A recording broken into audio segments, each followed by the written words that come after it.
Programme में बात होगी उस सरप्राइज की कि जिसको देखकर यही कहने को दिल चाह रहा है कि मुल्क में सैलाब के बाद अब ये लग रहा है कि पाकिस्तान में सैलाब अपने साथ ए कैटेगरी के क्रिकेटर भी बहा कर ले गया है, जो नए सेंट्रल कॉन्ट्रैक्ट में कहीं दिखाई नहीं दे रहे। पाकिस्तान क्रिकेट बोर्ड की जानिब से आज क्रिकेटर्स के नए सेंट्रल कॉन्ट्रैक्ट्स का ऐलान किया गया है और हैरानकुन तौर पर पहली बार कोई एक क्रिकेटर भी ए कैटेगरी में जगह बनाने में नाकाम रहा है। यानी ए कैटेगरी तो अपनी जगह मौजूद है मगर उसमें कोई क्रिकेटर ही मौजूद नहीं है।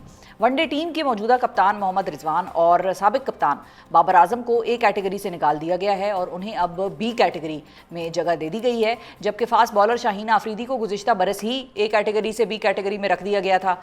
तनज़ुली की बात हो ही रही है तो इस साल नसीम शाह बी से सी कैटेगरी में आ गए हैं, जबकि बी कैटेगरी में शामिल टेस्ट कप्तान शान मसूद बी से डी कैटेगरी में आ गए हैं। इसके अलावा ओपनर फ़खर जमान की बी कैटेगरी में वापसी हुई है, जबकि नए खिलाड़ियों में अहमद दानियाल, फ़हीम अशरफ, हसन अली, हसन नवाज़, हुसैन तल्लत, खुशदिल शाह, मोहम्मद अब्बास, मोहम्मद हारिस, मोहम्मद नवाज़, साहिबजादा फरहान, सलमान मिर्ज़ा और सुफियान मुकीन शामिल हैं। पाकिस्तान में ए कैटेगरी क्रिकेटर्स का बहरान क्यों है और कैसे पैदा हो गया है, और इसी हवाले से गुफ्तगू करने के लिए हमारे साथ हैं क्रिकेट के सीनियर एनालिस्ट हैं डॉक्टर नोमान नियाज़ साहब। अस्सलाम वालेकुम डॉक्टर साहब। वालेकुम अस्सलाम, हाउ आर यू, कैसी हैं आप? डॉक्टर साहब, आई एम अल्हम्दुलिल्लाह गुड, लेकिन the situation is not so. Why you so surprised? मतलब मैंने एक्चुअली कभी सोचा ये नहीं था कि ए कैटेगरी का प्लेयर पाकिस्तान का खिलाड़ी वो हम किसी को डाल नहीं सकेंगे। टैलेंट का क्योंकि भरमार है पाकिस्तान में, उससे तो हम इनकार नहीं कर सकते। नहीं, ये भी एक मिसकंसेप्शन है। अच्छा, बात ये है कि ये जो कॉन्ट्रैक्ट हैं ये डिसाइड करने वाले जो हैं, क्या वो क्वालिफाई करते हैं कि वो ये कैटेगरीज को डिसाइड करेंगे अबाउट द प्लेयर्स? आपने तो एग्जामिनर को ही सवाल का निशान बना दिया कि भाई आपका जो पर्चे चेक कर रहा है वो नंबर कैसे दे रहा है। आपका जो डायरेक्टर इंटरनेशनल क्रिकेट है उसकी जो डिग्री है वो होटल मैनेजमेंट की है। जो आपका पहले चीफ ऑपरेटिंग ऑफिसर था और आजकल वो आपके सो कॉल्ड बड़े ब्रांड पाकिस्तान सुपर लीग जिसका हमने बेड़ा गर्क करके रख दिया है, उसको हेड कर रहा है, वो एक लॉयर है। और जो चीफ ऑपरेटिंग ऑफिसर है इनकम्बेंट इस वक्त पाकिस्तान क्रिकेट बोर्ड के, वो एक ब्यूरोक्रेट है। और जो डायरेक्टर डोमेस्टिक क्रिकेट है वो भी एक ब्यूरोक्रेट है। एक तो ये पार्ट है। अच्छा जी, दूसरा पार्ट ये है कि हमारी मिसप्लेस्ड प्रायोरिटीज़ हैं। Unfortunately people are not realising कि इंटरनेशनल क्रिकेट और क्रिकेट जो है जिस जो एक नैरेटिव बनाते हैं मॉडर्न क्रिकेट, वो तो एक दकियानूसी नैरेटिव बनाया था। एक्चुअली इन्होंने बाहर निकालना था बाबर आजम को, मोहम्मद रिजवान को। उनके मुतालिक मैं ये कहूँगा कि शायद दे लोग भी जालम संग सानू मरंदा शौक भी सी, उन्होंने परफॉर्म नहीं किया, लेकिन उनके साथ हुई ज्यादती। उनकी जो उनकी इंटरनलाइज प्रॉब्लम्स थी उनको एक्सटर्नलाइज आप देख रहे हैं, जो लैक ऑफ परफॉर्मेंस उनसे हुई, तो नो जस्टिफिकेशन कि वो उनको आप जस्टिफाई नहीं कर सकते। But as Rashid Latif said day before yesterday कि बाबर आजम आज भी एक टांग पे इन लोगों से बेहतर है विदाउट परफॉर्मिंग जो उसकी रिप्लेसमेंट्स आप लेके आए हैं। Number one. नंबर टू, एक मिसकंसेप्शन क्रिएट किया गया और वो ये क्रिएट किया गया कि जो आपकी ये इन्होंने जी मॉडर्न क्रिकेट खेलेंगे T20, स्ट्राइक रेट्स की बात करते हैं आकिब जावेद बैठ के और माइक हैसन बैठ के। कभी किसी ने पूछा कि फ़खर जमान का आजकल स्ट्राइक रेट 115 का है, खुशदिल शाह का 107 का है, ठीक है, जो आपके शायद साइम अयूब है जिनका 137 का है, और 138 का मोहम्मद हारिस का है जो हिलती हुई गेंद या जहाँ पे ब्रेक हो वो चलते ही नहीं। और इनको यही डिफ्रेंसिएशन नहीं है कि 130 प्लस साहिबजादा फरहान का भी है जी, और 150 प्लस हसन नवाज का है। The only good thing that has happened, नाम ही काफी है स्पीड स्पीड। हाँ, लेकिन उसने अभी इवॉल्व होना है। अच्छा। वो अभी टेस्ट होगा जहाँ पे सीमिंग कंडीशंस होंगी या जहाँ पे ब्रेक होगा, लेकिन वो मॉडर्न क्रिकेट के करीब है। ठीक है। अच्छा, what about Mohammad Rizwan?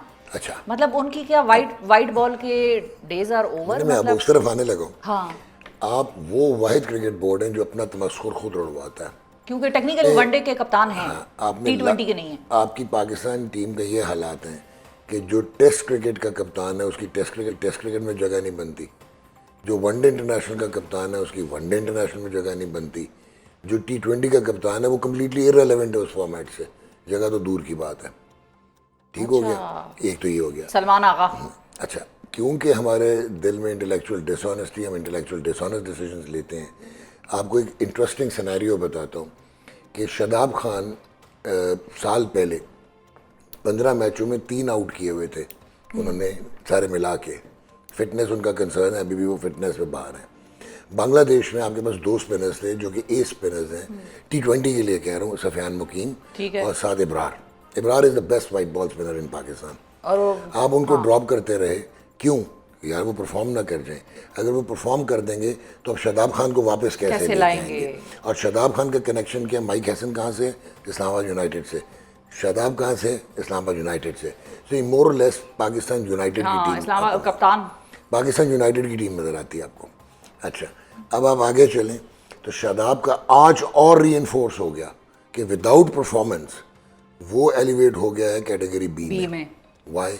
On what basis? अच्छा, वाइस कैप्टन भी है वो T20 नहीं, but on what basis? Babar Azam को और रिजवान को आपने बुग़्ज़ में निकाला था क्योंकि वो anti establishment, cricketing establishment and cricketing bureaucracy. मैं भी यही सोच रही थी कि क्रिकेटिंग अच्छा क्रिकेट की जी क्रिकेट हर जगह होती है एक एस्टैब्लिशमेंट, क्रिकेट की ब्यूरोक्रेसी ये पाई जाती है के अगेंस्ट आ गए थे। उन्होंने एक्चुअली सरोगेट लगाने से इनकार कर दिया और सरोगेट बैन हो गई, जिससे कमर्शियल इंटरेस्ट डैमेज हुए फ्रेंचाइजेस के, मीडिया हाउसेस के। और क्योंकि ये वेल इंटीग्रेटेड हैं यार, ये पाकिस्तान वो वाहिद मुल्क है क्रिकेट पाकिस्तान की कि जहाँ पे फ्रेंचाइज का एक ओनर जो हेड ऑफ PSL है उसको पब्लिकली मीडिया पे माई लव कह के बुलाता है। So you can well imagine. इसमें भी आपको कैटेगरीज में रिफ्लेक्ट होगा। हारिस रऊफ किस परफॉर्मेंस से कैटेगरी बी में आया? ठीक है, जुल्म नहीं है कि शादाब खान बी में है और हारिस रऊफ बी में आया है, और जो लड़के आपको सिंगल हैंडेड टेस्ट में जिताते रहे, नुमान अली और साजिद, वो सी में बैठे हुए हैं। कप्तान आपने टेस्ट का डी में कर दिया। पिछले साल भी आपने मजाक उड़वाया था, उसको कैटेगरी बी में रख के आगे लिखा था सब्जेक्ट टू कैप्टनसी। ये कौन सा कॉन्ट्रैक्ट है यार? नुमान अली का लिखा था। अच्छा, वैसे उनका मसला और है, वो क्रिकेट बोर्ड कहता है कि वो चूंकि टेस्ट क्रिकेट खेलते हैं तो खाली इसलिए उनको टेस्ट क्रिकेट खेलनी नहीं चाहिए। उससे अच्छा वनडे का और T20 का प्लेयर कोई नहीं है। अच्छा, ठीक है। लास्ट क्वेश्चन डॉक्टर साहब, और 1 मिनट टू गो। क्या हमारे लिए सिचुएशन इज ऑल मतलब bleak and stark? It is, देखें, एक तो आप एक्सेप्ट कर लेंगे, अब आप एसोसिएट मेंबर की टीम बन चुके हैं। ये टॉम स्टोन्स मकबरे बनाने से, जो स्टेडियम्स रिफर्बिश करने से फ़ायदा नहीं है, क्योंकि आपकी क्रिकेट टीम ख़त्म हो गई है। और उसका रीज़न ये है कि आप इंफ्रास्ट्रक्चर, अभी तो वैसे ये बात हो रही है कि 2 टियर सिस्टम आ रहा है और ऑस्ट्रेलिया जो है वो टेस्ट क्रिकेट की आप 3 टियर सिस्टम भी ले आए। अच्छा, फैक्ट इज कि आप bottom of the table team है और आपके जो लोग हैं जो जिन्होंने क्रिकेट चलानी है वो इररिलेवेंट है। I am not talking about the chairman, I am talking about जिन्होंने क्रिकेट चलानी है, जो टेक्नोक्रेट सो कॉल्ड हैं।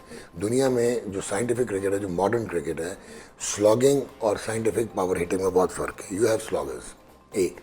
दूसरा, जब तक आप एक वेल इंटीग्रेटेड जो है मल्टी डिसिप्लिनरी अप्रोच नहीं लेके आएंगे, बायोमैकेनिक्स नहीं लेके आएंगे, आप वर्कलोड मैनेजमेंट नहीं करेंगे, इंजरी प्रिवेंशन नहीं करेंगे, टीयर सिस्टम पे। एक ट्वीट याद आ गई डॉक्टर साहब, मुझे वो बताऊं क्विकली, कोई नाराज ना हो जाए नाजरीन, थोड़ा सा अजराहे तफन्नुन भी चीज़ों को एंजॉय कर लिया करें। जहां इतना मजाक सही तो थोड़ा सा और बर्दाश्त कर लें।